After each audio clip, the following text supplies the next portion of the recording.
Who doesn't want more courage in their life? We all know that courage is essential for living a good life on our own terms.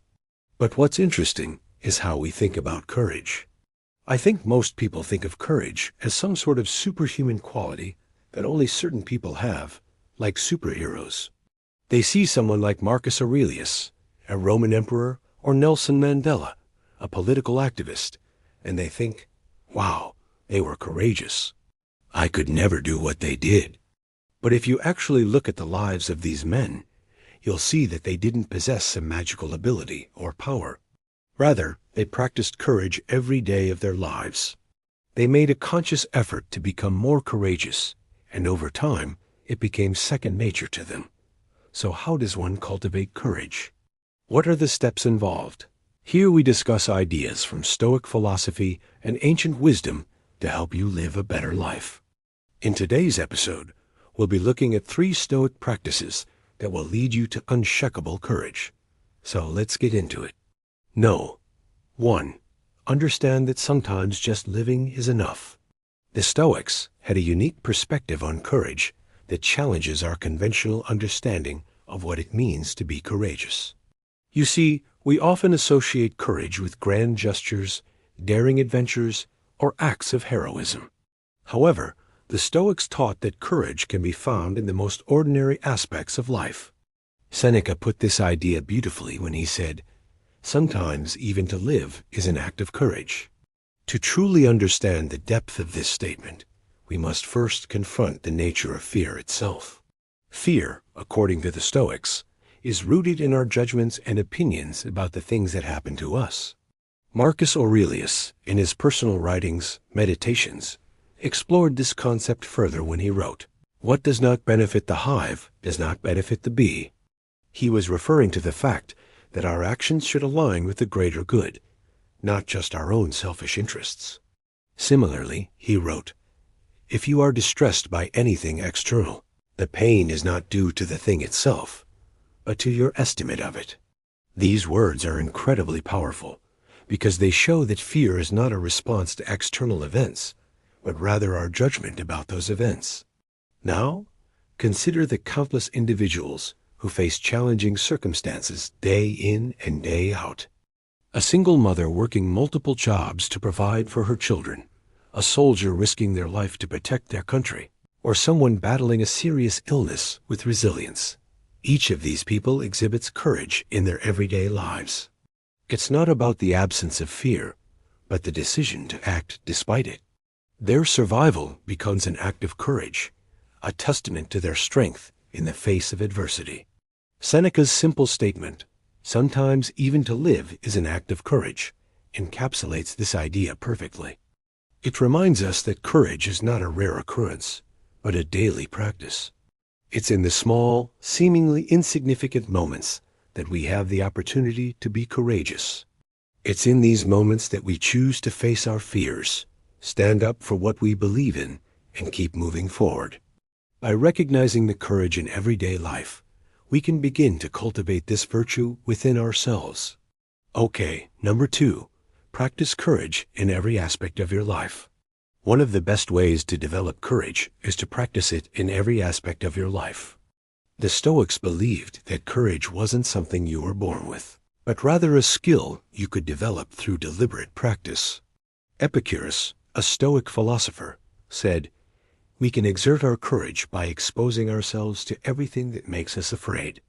This quote encourages us to confront our fears head-on rather than avoiding them.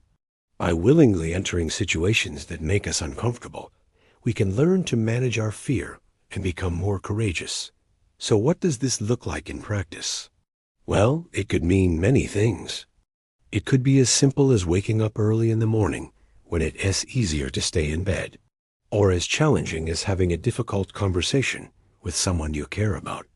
Whatever it is, the key is to identify the things that scare you and then find ways to incorporate them into your daily routine. For example, if public speaking makes you nervous, you might join a public speaking group to practice. If you're afraid of heights, you could take a class to learn rock climbing. And if you struggle with procrastination, you could set small goals for yourself each day to build your discipline. The important thing is to expose yourself to the things that scare you so you can learn to manage your fear and become more courageous. Doing this also has the added benefit of helping you overcome mental barriers. Often our fears are based on irrational thoughts and beliefs. By challenging these thoughts and beliefs and replacing them with more rational ones, we can reduce our fear and become more courageous. To illustrate this point, consider the example of someone who wants to start their own business. They might be afraid of failure, but if they challenge that fear and decide to take the risk anyway, they might find that their fear was unfounded. Not only that, but they would have gained valuable experience and knowledge that will serve them well in the future. So if you want to be more courageous, remember that it's a skill you can develop through practice. Start by identifying the things that scare you and then find ways to incorporate them into your daily routine. You might be surprised at what you're capable of. Number 3, remember that courage is freedom. When you choose to be courageous, you become free. Free from the shackles of fear and worry, free from the burden of doubt and hesitation. This is a powerful concept that the Stoics understood very well. Seneca, one of the great Stoic philosophers, said, "He who is brave is free." Let's break this down. What does it mean to be free when you're courageous? Well, it means that you're not enslaved by your fears and worries. It means that you're not held back by your doubts and insecurities. When you're courageous, you're able to face whatever challenges come your way without being paralyzed by fear. On the other hand, fear is what enslaves us. It keeps us stuck in our comfort zones, prevents us from taking risks and pursuing our dreams. Fear is what holds us back from speaking up for what we believe in, from standing up for what is right. But when we choose courage, we break free from these chains.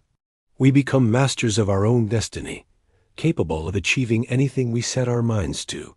This is why the Stoics saw courage as one of the most important virtues.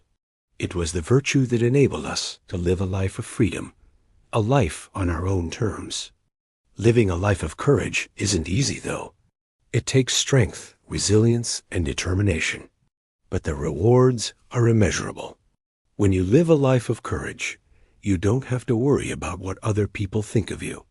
You don't have to conform to societal expectations or live in fear of rejection or failure. You're free to be yourself and pursue your own path in life. Of course, this doesn't mean that you should go around recklessly taking unnecessary risks or acting impulsively. Courage is not recklessness. Rather, it means that you should be willing to step outside of your comfort zone, to face your fears, and to persevere in the face of adversity.